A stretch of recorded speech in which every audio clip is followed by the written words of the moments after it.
نہیں ہوتا وہ اس کے ڈارک ایجز ہوتے ہیں. اور یہ پورے یورپ کے 600 برس آپ دیکھیں گے تو ان کے پاس اپنا نیریٹو نہیں ہے. یہ جو آپ کی 11ویں صدی سے زبان بننا شروع ہوئی ہے تو یہ فرانسیسی بھی جو ہے گال رومن جو تھی یہ 11ویں صدی سے بننا شروع ہوئی ہے. اچھا، آپ کے ہاں جو مذہبی رجحان تھا ملی تصور کے ساتھ تو وہ جو ہے آپ کا لیٹن کے ساتھ جڑا ہوا ایک کیتھولک معاملہ ہے پورا. یعنی فرانسیسی کو اگر آپ کہیں گے تو تاحال ایک کیتھولک معاملہ ہے اور یعنی یہ پروٹسٹنٹ ہیں آپ کے انگریزی کا معاملہ. مجھے جو روشنی اصل ملی وہ وہاں سے ملی کہ جب میں نے جان ٹرمبل کی نظم پڑھی اور اس نظم میں یہ 1770 کی نظم ہے اس کی. ادھر ہمارے ہاں 1763 میں بکسر کی لڑائی ہو رہی تھی شجاع الدولہ سے اور ادھر آزادی کی تحریک چل رہی تھی. کہاں پر؟ امریکہ میں.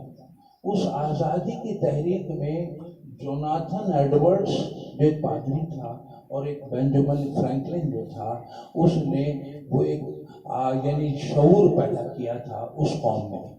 اور پھر یہ شعور جو ہے آگے 3 ان کے بنیادی شاعر تھے اس زمانے میں جس میں ہم کہیں ایک تو یہ تھا آپ کا جان ٹرمبل، دوسرا فلپ فرینیو اور تیسرا جوئل بارلو. اس نے جو کمال کیا 1770 میں اس نے کہا زبانیں ایک ہے جناب، حاکموں کی بھی اور محکوموں کی بھی.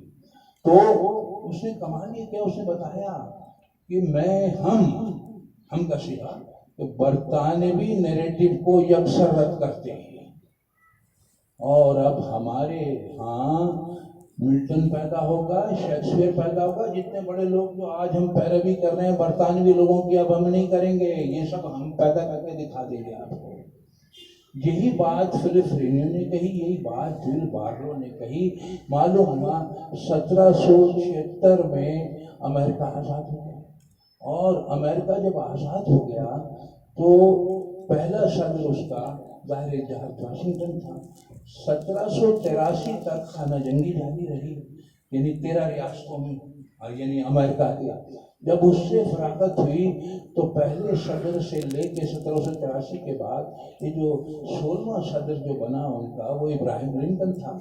وہاں سے ان کے ہاں اصلاحات جاری رہی اور وہ 1865 میں مرڈر ہو گیا. لیکن اس کے مرڈر سے پہلے ہی امریکن نیریٹو اتنا مضبوط ہو چکا تھا کہ نیو یارک سے لے کر الاسکا تک سب کے ہاتھ وہ امریکن نیریٹو آ گیا تھا. اگر وہ امریکن نیریٹو نہ ہوتا تو امریکہ آج سپر پاور نہ ہوتا اور اگر وہ نیریٹو نہ ہوتا تو آج امریکن انگلش نہیں ہوتی. تو ایک تو بات نیریٹو کی یہاں سے سمجھ لیجیے. دوسری بات، اگر ہم یہ بات کرتے ہیں 1800 یہ ہے 87، اس وقت لینن جو ہے 17 برس کا ہے. 17 برس کا ایک ایکٹیوسٹ جو ہے وہ آ گیا ہے اور اس سے پہلے بھی تحریکیں چلتی رہی ہیں لیکن سب کا قلعہ کما ہوتا جا رہا ہے. اس نے ایک پارٹی بنائی اور اس کے بعد پورا ایک کمیون سسٹم بن گیا اور سارا ہونے کے بعد ہم نے دیکھا کہ جب یہ 17 میں انقلاب آیا تو مسلح انقلاب تھا، یعنی مسلح جدوجہد تھی.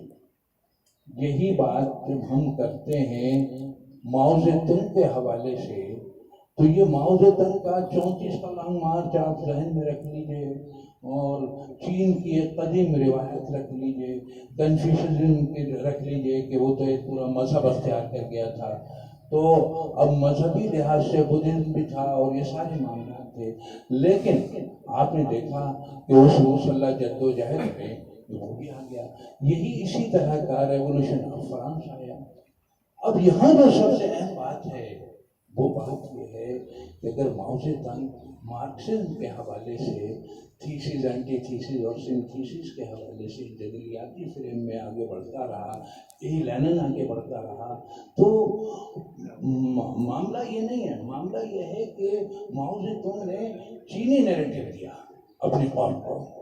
ادھر یعنی لینن نے روسی نیریٹو دیا، ادھر آپ کا نیپولین تک آتے آتے یہ جو ہے فرانسیسی نیریٹو دیا. اور آگے جا کر جب ہم بات کرتے ہیں زبانوں کی، تو کیا جس زبان میں ان کا فرنٹ لائن کا سائنٹسٹ پیدا ہو گیا تھا، آج جو ہم کہتے ہیں نا صاحب ہمیں کوئی زبان انگریزی، تو ان کا فرنٹ لائن کا جو سائنٹسٹ ہے جس کا نام ہے آئزیک نیوٹن.